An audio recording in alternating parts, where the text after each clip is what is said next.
Hi, and welcome to Botany 101. My name is Angela Nishimoto, and I'll be your instructor for this course. Can we go to the Elmo, please? Okay. So this is Botany 101, General Botany, and this is a televised course. Yes. My name is Angela, and I have a Master of Science degree from the University of Hawaii at Manoa, emphasis in botany. And in addition to this televised course, the lecture, we'll be having some WebCT exercises. And the WebCT URL is http://webct.hawaii.edu. Okay? And when you do get onto the WebCT page, it should look like this. Okay? You'll see something like this when you open it up, okay? And you should be able to log in using your login for MyUH portal, the same one that you used, okay, when you registered for this course, all right? All right, thank you, okay? Now, furthermore, if we could go back to the Elmo, okay? You are going to be actually taking, having different kinds of assignments for this class, right? For one thing, we're going to have 3 exams, and I'll go into it a little bit later when to expect them. And each of these exams will be 100 points, all right? Secondly, on the WebCT, which we just talked about, there will be 9 WebCT quizzes, okay? And each of them is worth 10 points. So let's see, these quizzes too, are open book, open notes, okay? I have no problem with people helping each other with these quizzes. The one thing I ask is that please do your own quiz, okay? That's about it. But this is a good opportunity to earn 90 points, okay? Pretty much free, all right? And they should be a good way to learn your subject matter as well, all right? Now we also have, okay, going back to the Elmo, we have 2 learning logs at 10 points each. And these learning logs are a way for you folks to show that you understand the assignments that they deal with. The first learning log will be a written assignment about 1.5 pages long, a formal paper, okay? And we'll talk about that a little bit later, but the subject of it will be, you will be writing about the plant cell. Now, the reason for this learning log is, for one thing, to kind of show me that you can write, yeah, for one thing. And secondly, most importantly, that you do understand the plant cell, which is not necessarily the easiest thing to understand. So this will hopefully help you to learn the parts of the plant cell. Your second learning log will have to do with, could we go back to the Elmo? The second learning log will have to do with a genetics problem that we'll have assigned later in the semester. And we'll talk more about these learning logs as the semester progresses. Now, your last assignment will be a poster project presentation, because over the course of this class, we will be covering all the chapters in our textbook. And so in the lecture, we're only covering chapters 1 through 9, and the chapters after that, we'll be doing the poster projects, okay? So the total possible points for your assignments will be 450 points, all right? And the way that you're graded, okay, has to do with, generally, you're going to be graded on the total number of points that you earn. So for example, if you earn 90% or above the total possible points, you will have earned an A. And if you earn from 80% to 89%, you will have earned a B, and etc. 70 to 79%, a C. And unfortunately, under that, 60 to 69%, a D, and under 60%, you will not pass the course, unfortunately. But since we're doing points only, you know, you're not going to be competing with other people. I kind of don't believe in that. But you will be competing with yourself and sort of be gauged against your objective criteria, okay? Now, another thing, too, is that just about anybody can earn an A in the class if they apply themselves, do their work, you know, and everything like that. So because we have the 90% and above being an A, anybody can earn an A, okay? And I'm hoping that someday that's something that will happen. Now, if we can go back to the Elmo, We'll show the course schedule a little bit, okay? And so what we'll show is that generally in about the 5th week, we'll have your first exam. And your first exam will comprise chapters 1 through chapter 3, okay? Your second exam will be about in the 11th week of the class, of the course, and it'll cover chapters 4 through chapter 6. And the last exam, which is the 3rd exam here, okay, will be during finals week, all right? And exam 3 will not be cumulative, but it will cover from chapter 7 through chapter 9. And of course, as in any science course, generally all the knowledge that you get later on is built on previous knowledge that you take in earlier in the course, okay? All right. So since we've kind of gone through most of the mechanics of this class, I want to show you one more piece of paper on the Elmo, okay? And this has to do with the texts that are assigned for this class, okay? So one of the texts is the lecture notes by Priscilla Millen. She's a botany professor here at Leeward Community College. And the second required course is Plants in Society by Levitin and McMahon, right? Now, in addition to these 2 required texts, recommended is Introductory Plant Biology by Kingsley Stern, okay? So that is your option to get that or not, but it will be a great help if you do, okay? But one of the required texts, okay, is this one here, Plants in Society, okay, 4th edition. And this should be on sale at the LCC bookstore, all right? All right, okay. Okay, so we're gonna launch right away into the first lecture. Usually I try not to do, too much at the beginning to kind of ease people into the class itself, but with all these 9 chapters that we're going to be covering, generally we want to make sure that we cover everything that we need to in sufficient depth, all right? So we're going to start with lecture today. So hope it isn't too much of a shock, but hopefully we'll have fun, okay? Okay, so here we are in Botany 101, General Botany, and this is the first session. We're going to do the first part having to do with plants in our lives, which is based on chapter 1 in the Levitin and McMahon text, all right? Okay, so first of all, we'll go through the objectives for this session 1. First of all, we're going to talk about plants and humans and the relationships between the two, especially human beings' reliance on plants. They're of extreme importance to life as we know it on Earth. Secondly, we're going to go over the flowering plants, just a very brief introduction to them. Flowering plants are also known as angiosperms. Scientists generally have different kinds of terminologies that they use. Okay, so angiosperms, okay, refer to plants, flowering plants, all right? Angio means vessel or container, and sperms means seed. So flowering plants carry their seeds in a container that we know of as fruits. So when you think about fruits, cherries, peaches, apples, oranges, okay, these are all the result of flowering plants, their sexual reproduction, okay? Now, thirdly, we're going to talk about non-flowering plants, and these include the gymnosperms, all right, as well as some of what some people call the lower plants, such as the mosses and the ferns. We're also going to talk a little bit about a corollary group that are related to plants, sorta, and these are called the algae. The algae are a plural form, so you can talk about, all the different algae, all right? Now, when you talk about a particular species or a particular individual of algal individual, we'll call it an alga. That's singular. Fungi are the same. Fungi is plural, fungus is singular, okay? And the algae and the fungi are fascinating sort of organisms. Did you know also that algae and fungi are not that closely related to plants? Well, some algae are, but not necessarily fungi. Fungi are actually more closely related to us. Can you imagine that? Okay?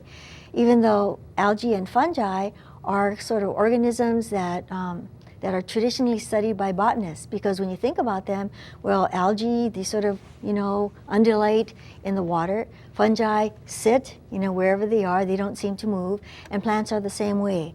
One of the terminology for this is called sessile. That's an organism that sits in one place and doesn't really move. And when you think about it, generally animals like us, we generally can move. Although there are other animals such as sponges that don't necessarily do it either, yes? Anyway, so this is maybe a reason why algae and fungi and oftentimes bacteria are traditionally studied by botanists. It's because these generally are organisms that are sessile. Okay, they usually sit in one place or they drift passively if they happen to be aquatic or living in water, all right? Now in terms of plants and humans, okay? So our first topic. Generally, we humans, we have 4 needs, okay? I know when I was, like in primary school, we used to think that humans had 3 needs, but we find out currently, in our modern world, we have 4 needs. Of course, the first one, very, very important, is that we have a need for food.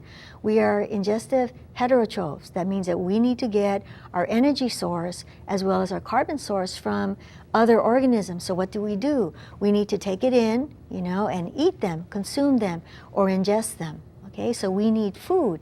So food will include things like, salads, and of course that's very, very much tied to plants.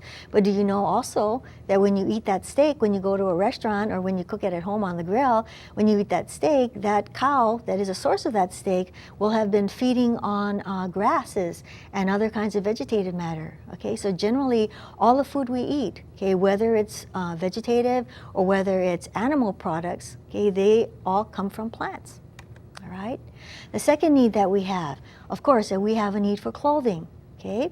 A lot of places in the world, people need to cover their bodies, not just for, ornamental purposes or to look nice, because of course, in our modern world, a lot of us want to look nice, but also people also need to cover their bodies for modesty, as well as to protect their bodies against the elements. Even here in Hawaii, in the olden days, before 1778, which was the time of contact, the European contact with the Hawaiian Islands, that the people here did wear clothing, mostly for modesty, even though in Hawaii we have a very, very equable climate. It's very pleasant to live here, yes? But still, people, the men wore malo, the women wore pa'u or skirt, and both sexes wore sometimes a shawl or a kihei, yes? So even here in Hawaii, in paradise, people did have clothing as well. Okay. Now the third need, okay, so these are the 3 needs that I learned when I was a little kid, okay, food, clothing, and shelter. And of course, plants contribute to shelter, okay, through wood products, okay, as well as, paper doors and paper walls, such as in Japan. So people use rice paper for that, yes. Thirdly, a current topic, sort of like a current modern sort of material for shelter is bamboo. I went to the Building Industry Association new product and housing show, new housing and product show. I'm sorry, I don't remember what it was called, but that actually was a place where I first saw this bamboo flooring. And if you look, if you happen to be living in an apartment or a condominium or a residence, and you want to, refloor your home or to add certain things in, one of the hot materials that people are using now is bamboo. So if you do happen to have a 1-acre plot, or you have some land that you happen to be in your family and you're trying to think of a way to make the land produce, you can grow bamboo. It's extremely quick growing. It doesn't require a whole lot of fertilizer. Again, that's something that you can grow on your property and harvest and sell, because that is, as building materials get to be more expensive, we're turning to alternative. And bamboo is actually a very ancient building material, as well as one that's, in vogue right now. Another thing about bamboo is, I believe I heard that on Molokai, they had built a model home, all the way that meets building specs in Honolulu and other areas on the islands. And it's a model home that people can sort of look at and see, what it looks like. So I'm thinking that this might be a building material of the future, okay? Now another thing too that we need now for our everyday work. Like for us here in Honolulu, or in Pearl City, or in Kaneohe, yes, we generally need to have a car. Generally, if we don't have a car, well, we have to catch a bus. And if we don't have a car and we don't catch a bus, well, it's kind of hard actually to go to work if you live very far, from where you do work. All right. So fuel is a fourth main necessity that we humans have nowadays. Now, fuel, amazingly, okay, all fuel except for nuclear power and maybe geothermal energy and hydroelectric power, generally all fuel comes from plants, even the gasoline that you put into your car. Now, fuel for us, some of us might think, sort of puritanically, that automobiles now are not really a necessity. And in fact, maybe that might be something that might become outmoded, who knows, with the different developments, that have been happening worldwide. But we've gotten used to it, yes? And anyway, so generally, all gasoline, kerosene, that these for us are important in terms of, starting our hibachi or driving our cars. But in other places, cold places, places that are in the desert, they also use fuel, crude oil that is refined. They use it for heating their homes or also for cooling their homes as well. And of course, we're here right now, we're in an air-conditioned studio, yes?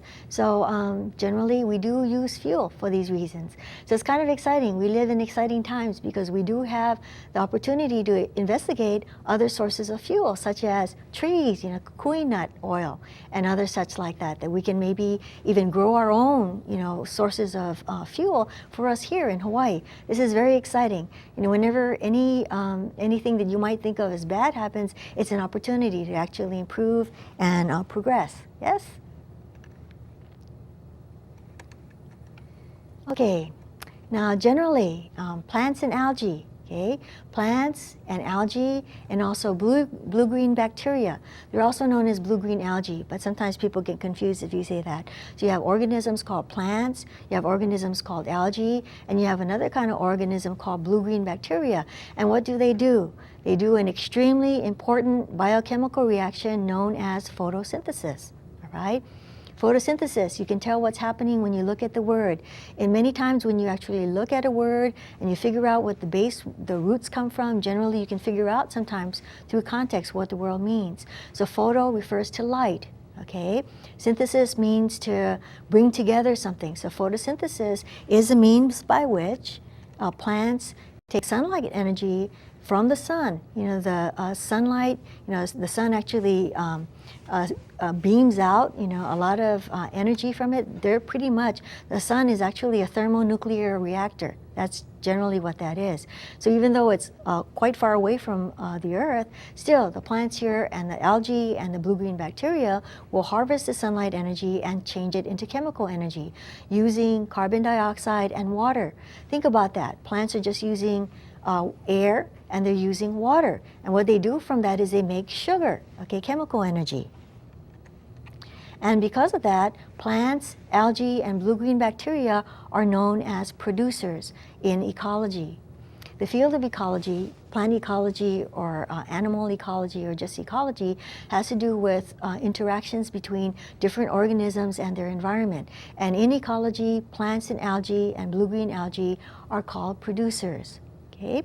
What they do is they take the sunlight energy, convert it to chemical energy, and then what they do with that energy is that they build more plant. They make they grow, they get bigger, and then what they do after that is that they'll grow and then animals eat them, and when they do die, they decompose, and the decomposers will consume them also. So plants are the basis of almost all the food chains on this earth, almost all of them. Did you know also that in Hawaii, we have lava tube ecosystem? Yeah, very unusual. In fact, we might have one of the very few lava tube ecosystems in the country, in the United States.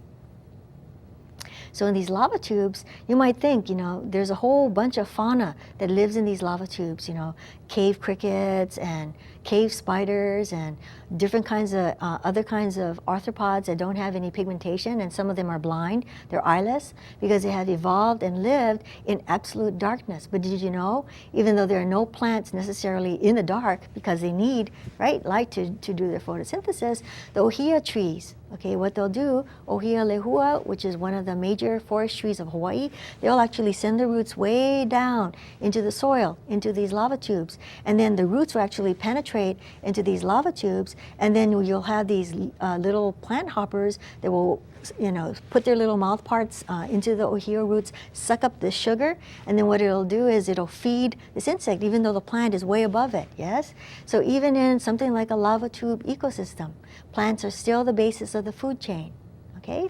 Very important, okay? Now another important thing in terms of photosynthesis is a byproduct of photosynthesis is oxygen gas. Okay, two of the main products of photosynthesis are the sugar that we talked about, and secondly, oxygen gas. Oxygen gas, which is also known shorthand as O2, is molecular oxygen, and it comprises about 20%, okay, of our atmosphere. All organisms that live now, just about all of them, we all need oxygen gas to do a process known as cellular respiration. Without cellular respiration, we couldn't live. Cellular respiration happens in all cells, in just about all organisms, all the time, okay? Cellular respiration is taking sugar and breaking it down into a form of energy that the cell can recognize, okay? So we're going to go through that later. Now here, excuse me, we see a green leaf. Okay, one of the things we see about this leaf is that generally what we'll see is we see these veins. Okay, these veins are actually showing what they call vascular tissue in the leaf. Okay, what happens is that the plant takes up water from the soil, okay, moves it through the roots, okay, up into the stems, into the leaves, because remember, during photosynthesis, the plant needs air in the form of carbon dioxide. The plant also needs water. So the plant will take up water from the soil, move it to the plant, okay, through the vascular tissue, through the stem, into the leaves, and you can see they'll go into smaller and smaller veins until they're pretty much permeating all the cells in the leaf. And in this way, okay, the water will be used in biochemical reaction to form sugars along with carbon dioxide, all right? So another thing, what do you see about this leaf? What is the one thing you notice about it really quickly? Okay, so think about it for a minute. Well, the leaf is green, yes? Well, that's one of the things about us humans. We're very visual animals. You know, we can really see quite a lot. And one of the first things anybody sees is color. Okay, so leaves generally are green, and that's actually a characteristic of many plants as well. Leaves are green, and why are they green? They're green because they have the pigment chlorophyll. Okay, two different kinds of chlorophylls generally in the leaves of terrestrial or land plants. Okay, you have chlorophylls A and chlorophylls B, chlorophylls A and B. Excuse me. And then what that does is that chlorophyll A and B, what they'll do is that they'll harvest a little bit different wavelengths of light, okay? Chlorophyll A and chlorophyll B, one is more yellow-green, one is more bluish-green, but generally they are pigments that are in the leaves and sometimes in the stems of plants, okay? So the leaf is the organ of the plant that does most of the photosynthesis. All right, and let's see, there's one more thing I wanted to say about that. Oh yes, so you have chlorophyll pigments, and also in the leaf you also have other pigments called carotenoids. Okay, we'll go into that a little bit later as we progress, you know, through this lecture and into the next, and etc. into this semester. Okay, all right, so generally too, okay, plants and humans. Okay, so one main thing that they produce, of course, is molecular oxygen. And molecular oxygen is also known as O2. You can see the O stands for the atom, and that sub number 2, that just tells you that there are two oxygens bonded together. And here are three different ways that oxygen gas is depicted, okay, in this illustration. First of all, you have these two O's, you know, standing for atoms of oxygen. Okay, and they're joined in something called a double covalent bond. Okay, and we're going to get into that in the next lecture, probably in the next session. Yes, because we're going to be doing chemistry a little bit. Here's another way you know, you have this kind of ball and stick model showing the two oxygen atoms as these red orbs in this particular drawing with a double bond between these two, all right?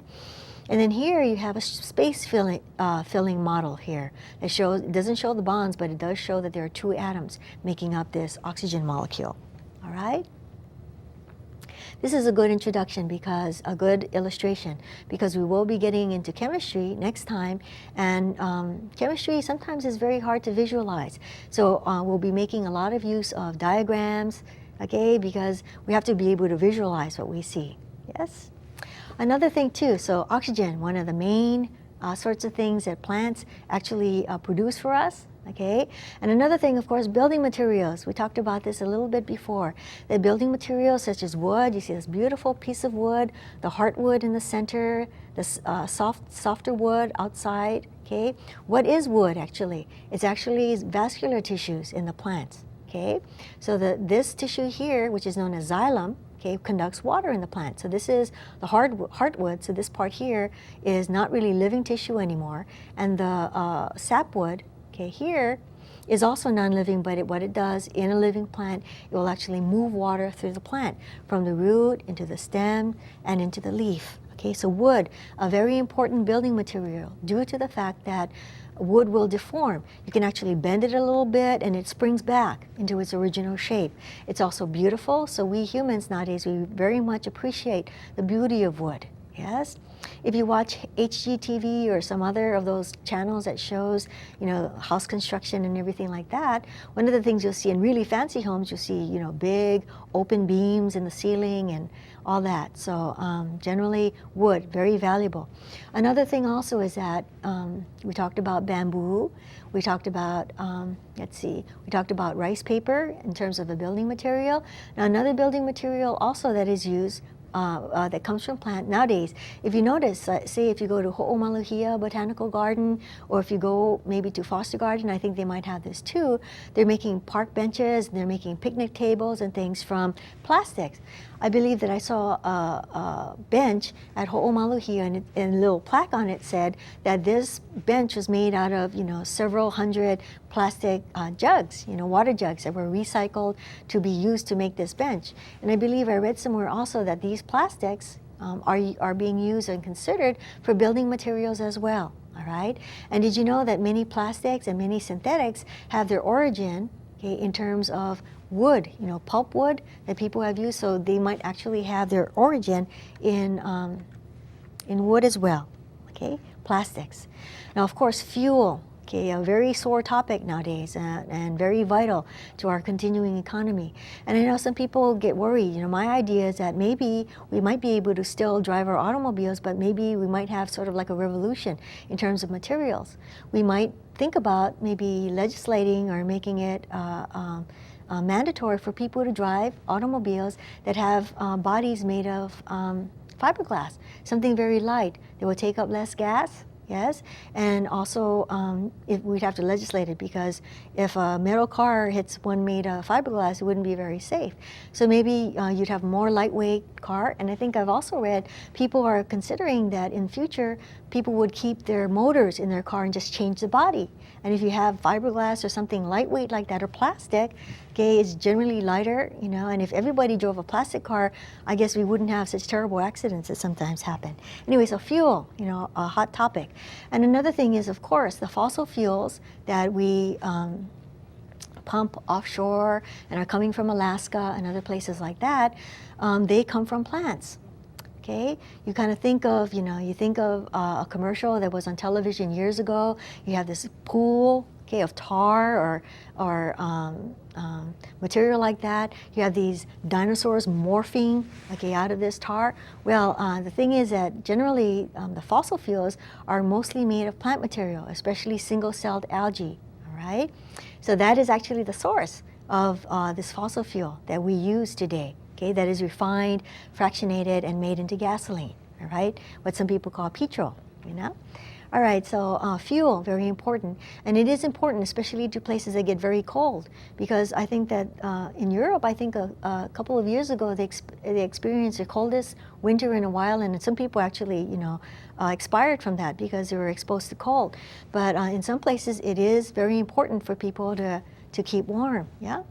And so let's see, so coal is also fossilized, partly compressed carbon material. And carbon, of course, comes from living organisms, and most of this came from the so-called Carboniferous forests, okay, from millions of years ago. So coal and also peat, the bogs in, let's see, in Ireland and in Scotland, the heaths and all these places, I think also in Australia. These are places where you've had many hundreds of thousands of years of mosses growing in these boggy conditions, and they get packed down and then they die and get packed down, more growing above it. And what eventually these will become peat. And in some places, like in Irish bogs and such, people used to actually cut peat out of these bogs, take it home and burn it. Okay. They also have another thing called coke, which is another result of that sort of thing. So almost all the fuel that we use in our modern day comes from plants. Okay. And not just that, is in many places in the world, okay, people still have to, go out and collect wood and bring them back to the home base and use it to cook with, as well as boil water with, and etc. Okay, so let's see. So fuel is a very important product that we get from plants. Right, then we also have paper. Okay, in our modern day, very, very important. And the most ancient papers of all, okay, were actually made from papyrus in Egypt.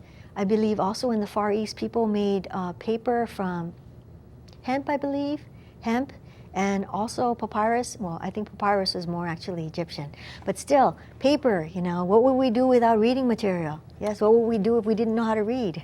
So the proliferation of reading material is something that we take for granted in our modern day, and it uses up an enormous amount of plant material, okay, in terms of pulp, especially gymnosperms, okay, or seed plants that don't have flowers. Okay, now another need that plants meet is, of course, we people, we need to actually, tie things up and etc. So cordage is another important product from plants, all right? Cordage includes things like linen, flax, that people use. So linen, the fabric, as well as the cordages, come from plants as well, okay? Another thing is that here in Hawaii, we also had olona cordage, which is very important. In the olden days, they said that a man who could grow olona very well lived a life of ease. Okay, olona, very important. This comes from a plant that is a native endemic plant. That means that this plant exists only in Hawaii, naturally, nowhere else in the world. So in Hawaii, we have this plant that is in the nettle family, the Urticaceae. All right, and so this is olona. Very, very valuable cordage. It is actually responsible for the second strongest cordage from plant fibers in the world. Cordage also comes in the form of jute, okay, burlap type of flowers. Hemp fibers were and are used for cordage as well. All right, very important. And even the hau, or Hibiscus tiliaceus, is another source that people can use nowadays for cordage. Do you know you can probably just go down near water places, and there are hau trees, there. You can actually harvest them, maybe a 10-foot long branch of that, just slit it down there, shuck off the bark, scrape out the other bark, and you can actually make things like skirts to dance in, hula skirts. I believe Tahitian skirts originally was made from the bark, the inner bark of hau. So plants are responsible or the source of cordages as well. Now we also have fabrics, okay? Where would we be without our summertime, summer weight cottons? All right, so someplace like Hawaii, where it gets to be very warm and generally the climate is very favorable, okay, for living, generally here we have a lot of fabrics that are made of cotton. So this is 100% cotton also. It's very comfortable, yes? So cotton is probably one of the most widely grown plants of all the fiber plants, fabric plants. fiber plants. It's actually fiber because you need to have fiber to actually spin thread with and make a fabric from. Another important fabric, which is sort of like a luxury fabric nowadays, is called linen, yes? And linen, of course, is made from the flax plant. Thirdly, we also have something called rami. That tends to be maybe higher end sometimes. It's spelled R-A-M-I-E.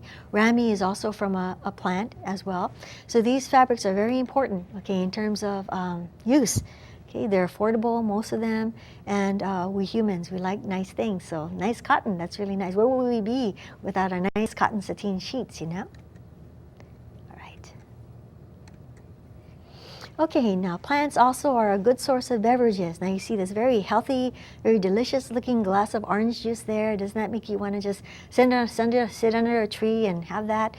Anyway, so we have beverages such as orange juice, apple juice, tomato juice, okay, as well, and also other beverages such as those that have a little bit of stimulants in them, such as tea. Tea, you know, TEA, is actually a beverage that is the most widely drunk beverage of all in the world, okay, the favorite beverage of a lot of the people. When you think about it, that makes sense because tea is traditionally a drink in China and also in India. Yes, so those are two of the most populous countries in the world. I think also in Russia and other countries in the former Soviet Union, people like their cha, yes, their tea. So tea is definitely the most widely consumed beverage of all. Another beverage that for a lot of us, you know, kind of gets us up in the morning is coffee. Okay, very important. You know, nowadays people make a very much, it's like a cult, you know, of coffee. Now, where would we be without Starbucks? Yes? And another one, of course, is chocolate. Chocolate is another beverage. And in other places of the world, you have mate as well and other such. So plants, very important source of things to drink. Okay? We also have medicines. Medicines, about 20% of the medicines that we use today with our modern pharmaceuticals come directly from plants. And these include things like cinchona. Cinchona tree is actually the source of quinine, which is used in treatment of malaria, which is a disease that is very prevalent in tropical areas. Yeah, very dangerous. You know, people can die from it. We also have things like Taxol, which is a drug that is derived from the Pacific yew. And did you know, in just maybe 10, 20 years ago, a lot of places where this plant was growing, people were clear cutting to make room for houses and for farms and such like that, and people didn't know that it had the anti-carcinogenic properties that it does, all right? So these plants, very important. So the Pacific yew, an important source of Taxol, which even now is used as a drug to treat cancer. I believe it's used to treat leukemias and such. Another drug plant that is used very much, you know, very expensive but very needed is medicine from the Madagascar periwinkle. I might be getting confused. It could be the periwinkle that is a source of for anti-carcinogenic properties for leukemias, whereas Taxol, I think, is used for ovarian cancer and other hard-to-treat cancers such as that. Another thing, too, is that did you know that medicines that are in our, pretty much in our bathroom cabinets, okay, such as aspirin. Aspirin is salicylic acid, yes? And salicylic acid originally, in its original form, was used by Native Americans and other peoples from the bark of willow. Willow is salix, S-A-L-I-X.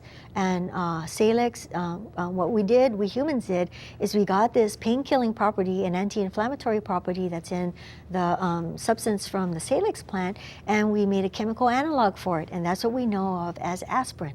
Okay, so aspirin is used by a lot of people, and people even use it off-label for things like thinning their blood a little bit, you know, for in case they have tendency toward heart disease in their family. So medicines, even now, very important. Okay, plants very important in terms of sources of medicines.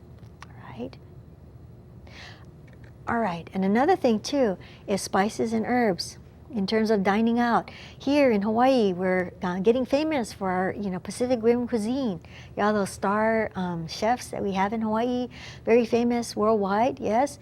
Some of them have cooking shows as well. And where would they be without all the spices and herbs? Did you know also that spices were the reason behind the voyages of discovery that went out in, say, the 1400s, the 1500s, the 1600s? The reason behind all these voyages out from Europe, you know, was because people wanted to find a roundabout way or a way to get around the middleman who kind of helped to sell the spices. What people usually did is that they got the spices from Southeast Asia, what they call the what we call sometimes the East Indies, and these spices would be taken, you know, taken from there and traveling across the Arabian Peninsula in something called the caravanserai. You ever heard of that? The caravans of the Arab traders taking these spices, okay, from the Far East, taking them overland and then maybe selling them, I guess in Damascus and some of the other places in the Middle East that are, you know, main capitals.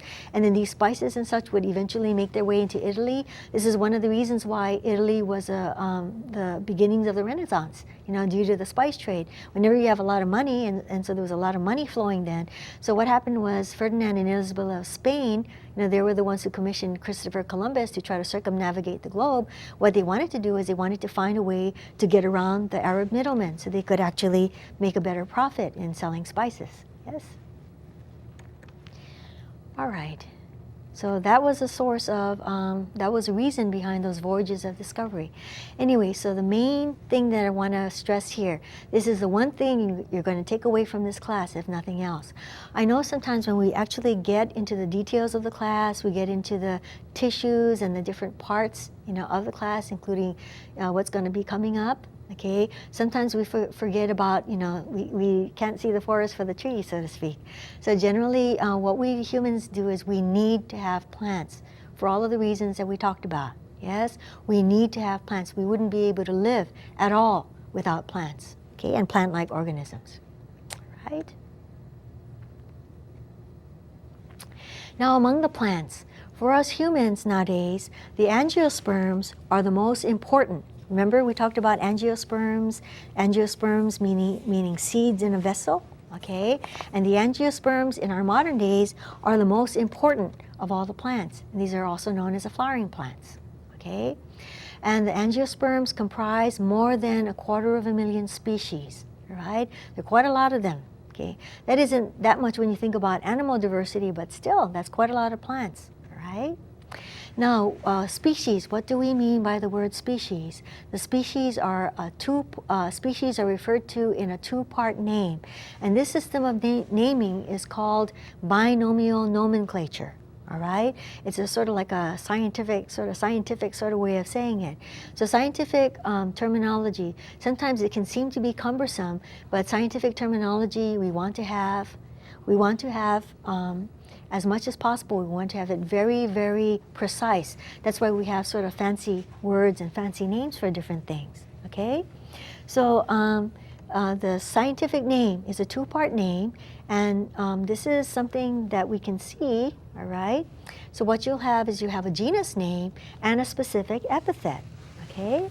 So the genus name, such as we have these flowers here, yeah? This is flowers that are called Hibiscus clayi. Okay, Hibiscus clayi. They are a native Hawaiian flower. Okay, so their scientific name is Hibiscus clayi. It's named after Horace Clay, who used to be the botany professor here many years ago, many years ago, here at LCC. So this is Hibiscus clayi, the native red hibiscus, and you can see from here, okay, so that's a scientific name, yeah? So this here, you can see that generally the petals are kind of strap shape. You can see the structures here too, all right?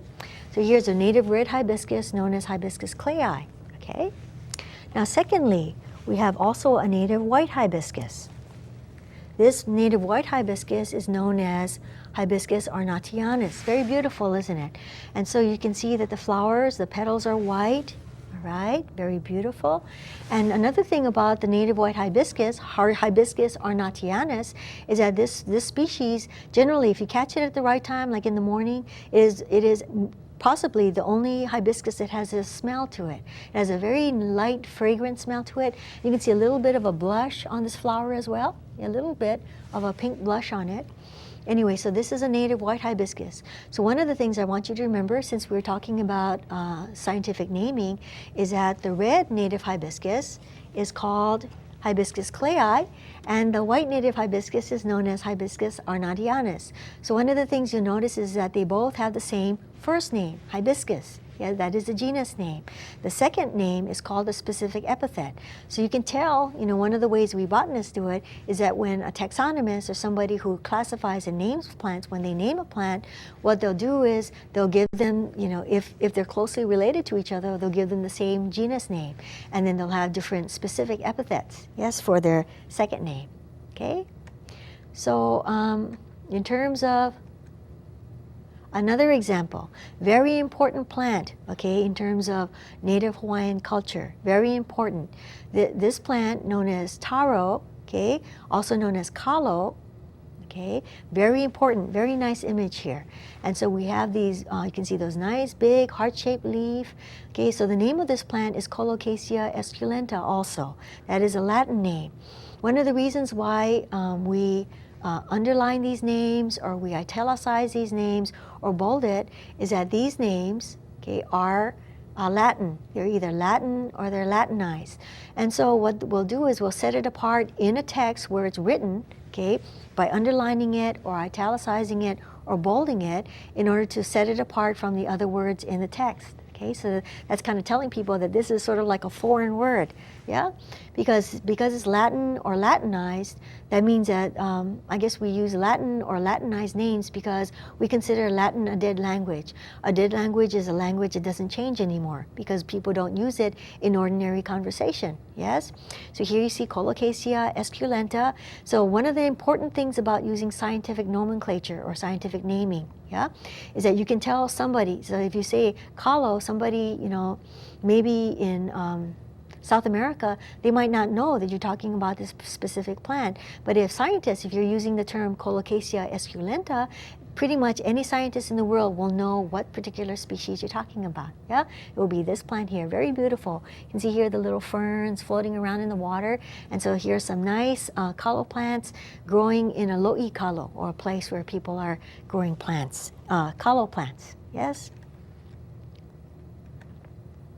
Now, another thing about angiosperms is they provide just about all the staple foods, generally all over the world, whether wherever you are, you know, in the world geographically, you know, whether in Europe, whether in Hawaii, whether in another Pacific islands, whether in Australia or any place, South America.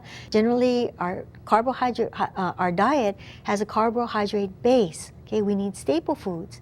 And so one of the things that we can talk about are that generally wheat, okay, is known as the staff of light in some staff of life some places. What is a staff? That's something that helps to keep you, you know, vertical, yeah, kind of keep you on your feet. So generally for many places, they'll have wheat or rice, okay, in Asia, wheat in Europe and in the Middle East, because wheat actually first started in the Fertile Crescent in the Middle East, what we call the Near East nowadays, yes? So wheat, you know, bread wheat, pasta comes from wheat, all right? Rice in the Far East and in Southeast Asia, another staple. Corn in the Americas, very important. So these form the staple foods. All right. Another thing, cassava, also known as manioc, also known as tapioca. Cassava is a very important plant, okay, in Africa and in South America, and in some places in Asia as well, as a carbohydrate source. Potato, you know, which some people call Irish potato, it actually originated in the Andes, I believe. Okay.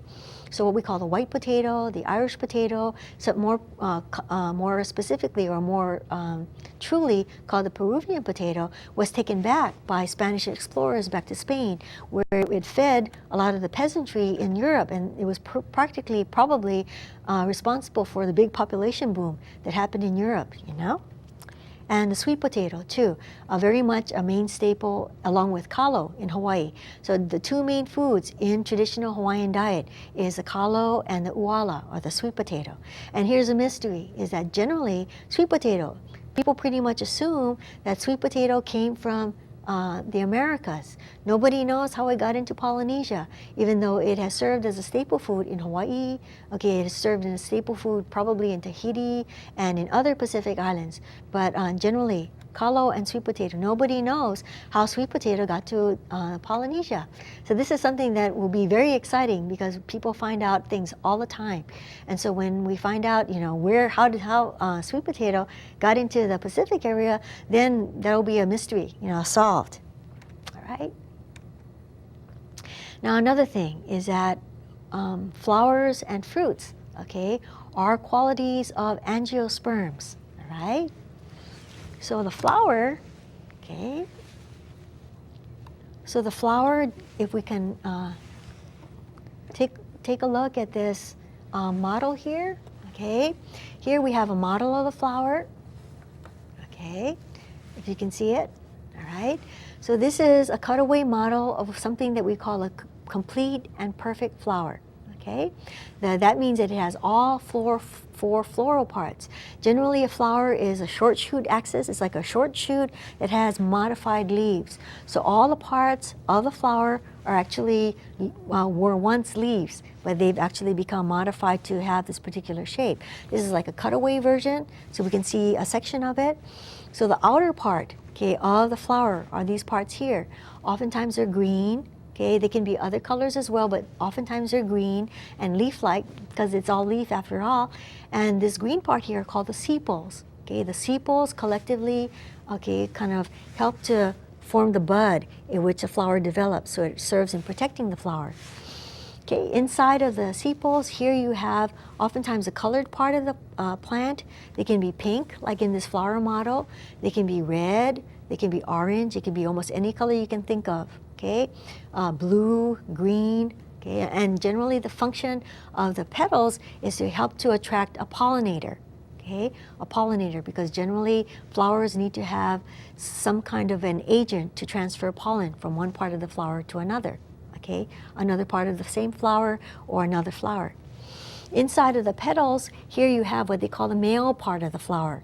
These are called the stamens. Okay, and here we have a little cutaway in this part called the anther. Here you have pollen grains developing. Okay, and this part here is called the filament. Then in the center of the flower, you have what we call the female part of the flower, and this is called the pistil. Okay, and the pistil is made up of three parts. We have here the stigma, the style, and the ovary. Okay, don't worry about this too much right now. We're going to get into this a little bit more in depth. I just want you to kind of get exposed to this a little bit, because the more time you hear something, yeah, the more times you hear something, the more likely it is you're going to remember it. So here we have a nice model of the flower with the four parts: sepals, petals, stamens, and the pistil. Okay, four main parts of a complete and perfect flower. And if we can come back to the computer here, okay, here we have another cutaway of a flower, very, very beautiful illustration, and you can see the parts here also. So these parts here are cut away, but this is like a variation.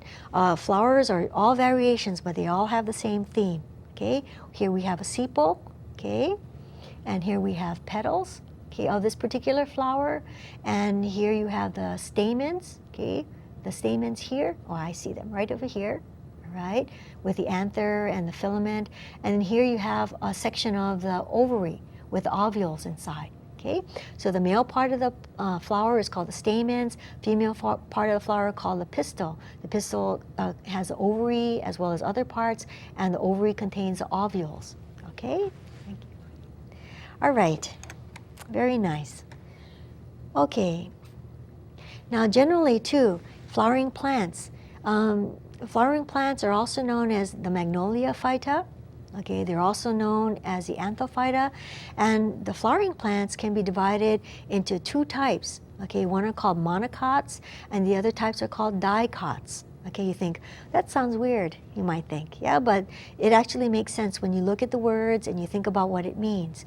The cot part of the mono means one, and di means two, and the cots refers to cotyledon, or seed leaf, okay?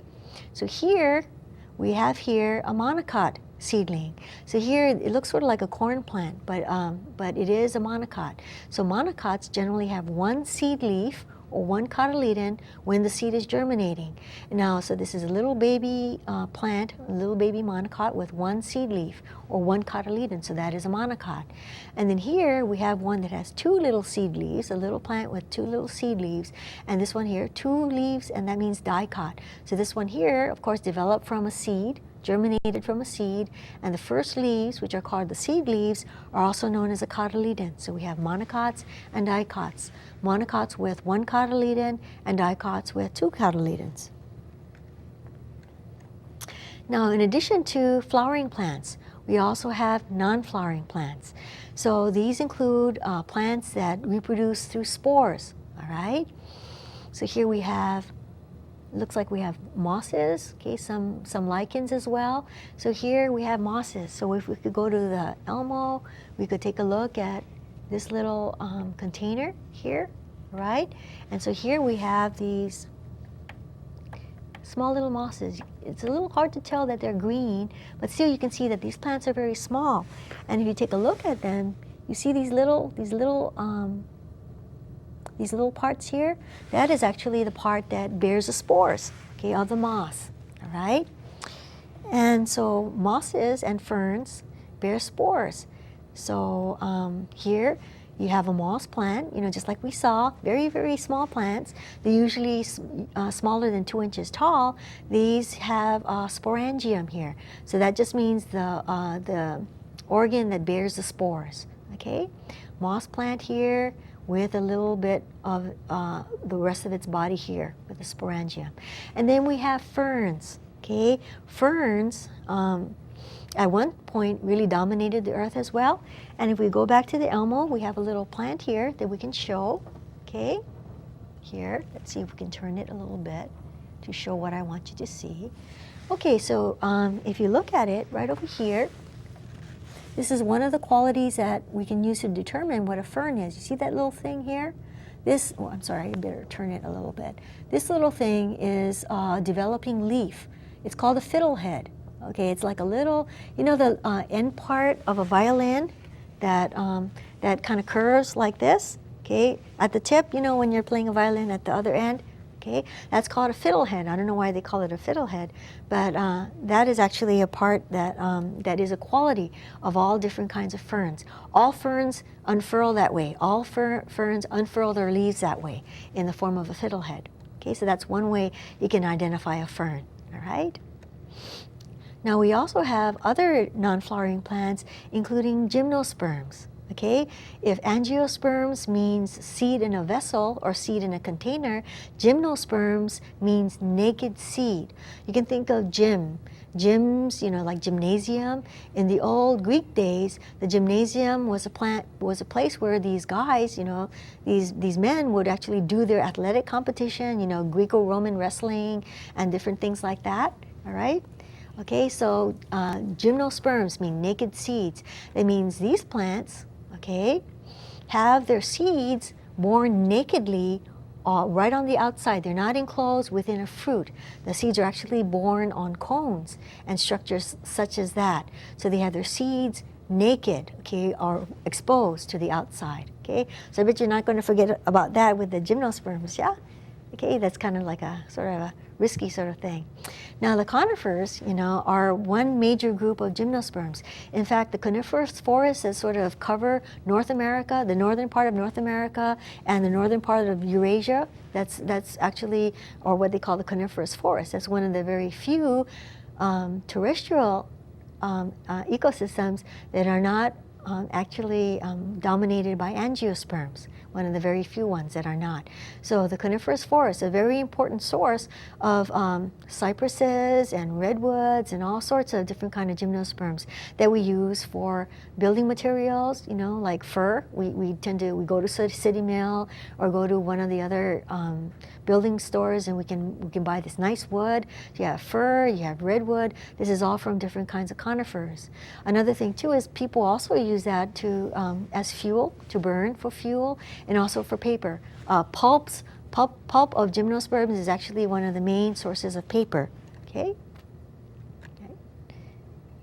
All right, and another kind of organism, okay, it's not actually in the same kingdom as plants, even though they are, some of them are related, all right?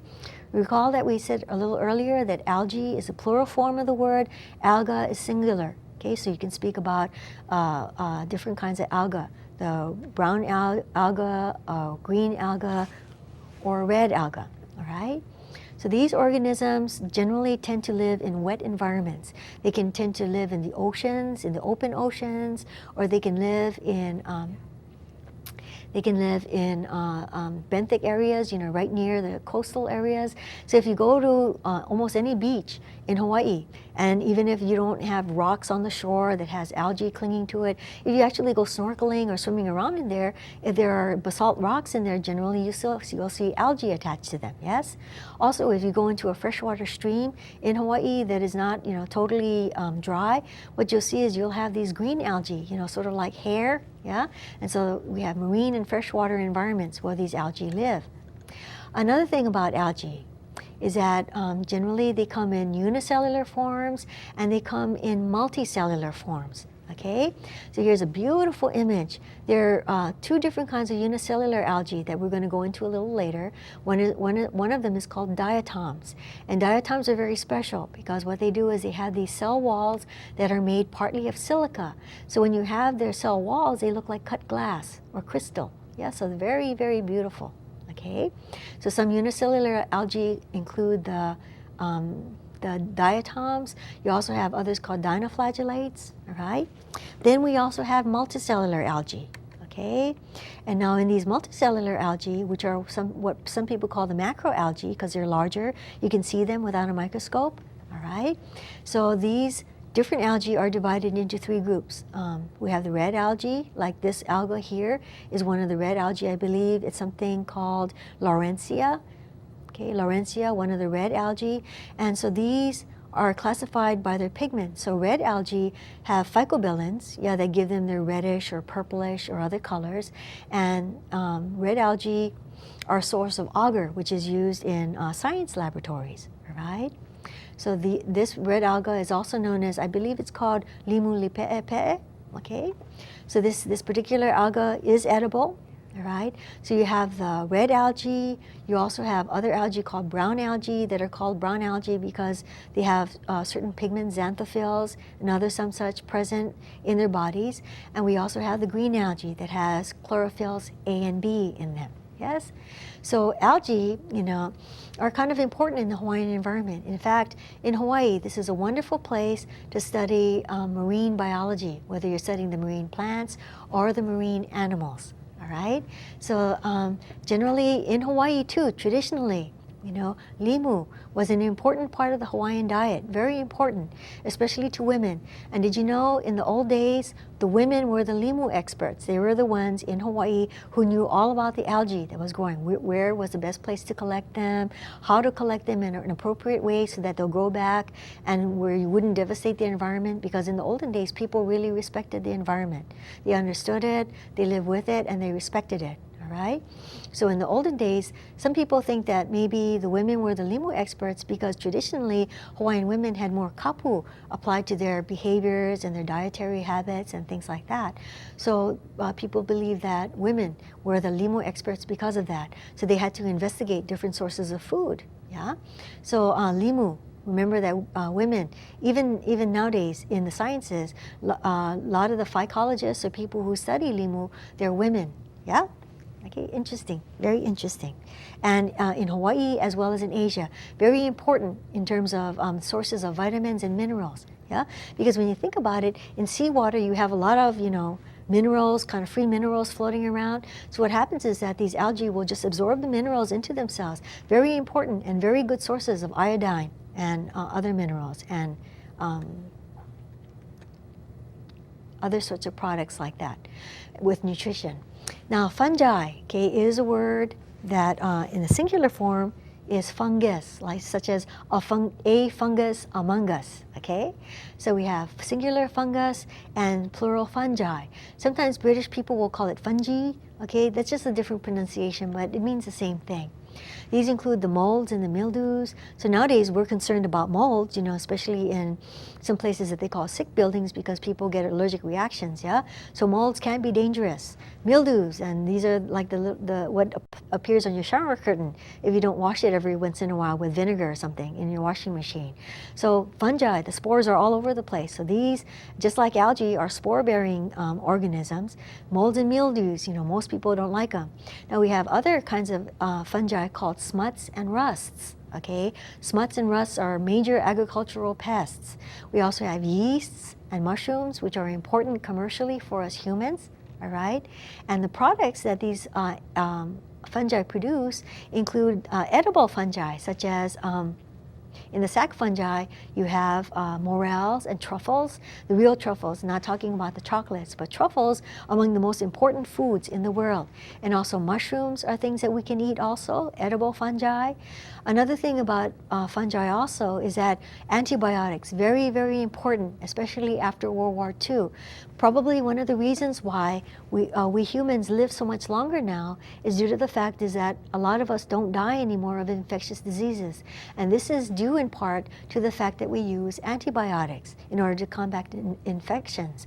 I think in the olden days, even like in the early 1900s, only 100 years ago, a lot of people died from infections that they got. But during World War II was when they had all these different kinds of antibiotics that they were testing on, trying on the men in the field, the soldiers that went off to war, and that is actually one of the reasons why we have lower mortality in some of the European, some of the Asian countries, what they call the first world countries, like the United States, is that we live longer because most of us don't die so much of infectious diseases anymore, and this is due to antibiotics. Okay, some of which are from fungi. Okay, and then we also have beer and wine.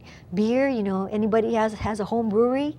So I think locally here we have a couple of places that are famous for their beers, very, delicious beers, and wine. These are alcoholic products that are made from the breakdown of cereal grains or of fruits. And what that does is that actually causes alcoholic fermentation to produce alcohol, and then we have the very nice beers that we have in some places, also very good wines, if you like wine. So this is a result of yeasts, okay? The action of yeast, and yeasts are unicellular algae. I'm sorry, not unicellular algae. They use unicellular fungi, okay? Now, cheeses and bread are another kind of product that we get from yeasts, right? So bread making, anybody who ever made bread, baked bread, generally you need to have yeast in order to do that. You have brewer's yeast when you do brewing beer, and you have baker's yeast for when you want to bake bread. And here I have a couple of nice shelf fungi to kind of look, to show you folks. Aren't they beautiful? Yeah, very nice man named Larry Abbott collected them and gave them to me, for a class some years ago. And you can see very bright colors. So they don't have pigments necessary. So these are bracket fungi, also known as shelf fungi, and they probably, are on a tree, decomposing logs in the forest. Okay, very interesting sort of what they call basidiomycetes, all right? Okay, or fungi. All right. So fungi are mostly important to us in some ways, valuable for their cheese making, for brewing and wine making. And then we also have the fact that fungi are responsible for a lot of diseases, including some diseases that are, that infect us, such as athlete's foot. Okay, athlete's foot is a fungus, a fungus among us. Okay. And then we have other kind of fungal diseases that infect plants. A lot of, did you know that a lot of fruit crops and grain crops actually go to spoilage due to the facts of rusts and smuts and molds and mildews? Another thing too is that there is a fungal disease called ergot of rye, okay? Ergots actually infect our rye plants and other grains, and if we humans intake it, if we ingest breads that are made from rye that has been infected with ergots, it can lead to hallucinations, to gangrene, and even to death. So ergotism is something that happened quite a lot, I think, in medieval Europe, where people would harvest rye because wheat tended to be reserved for the upper classes, and so people ate black bread or brown bread, darker bread, a lot of which was rye. And if they happened to mill it or grind it, at the mill, with and make bread for the whole village, you could actually have the whole village, sort of acting psychotic, sort of losing their mind, because this ergot of rye actually has LSD in it, amazingly, lysergic acid. Scary, yeah? Okay, it doesn't happen that much anymore. Now the thing about fungi also is that the fungal body is called a hyphae. It's like filaments that kind of make their way into the soil. So if you're digging in your garden, you have all these really fine, cottony, white masses that look like this illustration here, okay? These are hyphae. And the hyphae will actually come together to form the fungal mycelium, okay, the fungal body, right? So did you know that just about the largest organism in the world is actually a fungus? Yeah, it's several miles long or several miles big, okay? So fungi also act as parasites or sapros. Parasites mean that they feed off a living host, and saprophytes mean that they break things down. So they function majorly in our environment as decomposers. And here you can see other shell fungi. Okay, in summary, we've covered today, okay, plants and their importance to humans. And we talked a little bit about flowering plants, also known as angiosperms. We also talked about some non-flowering plants, okay, including the mosses and the ferns and the gymnosperms. We talked a little bit about that. We talked about algae, okay, which is in a different group. They're not really plants. And we also talked about fungi as well, okay? Anyway, so that's all we have time for today. I'm glad that you stopped in to visit, and I hope that you come back, okay? So I'm looking forward to seeing you again, and we'll see you next time.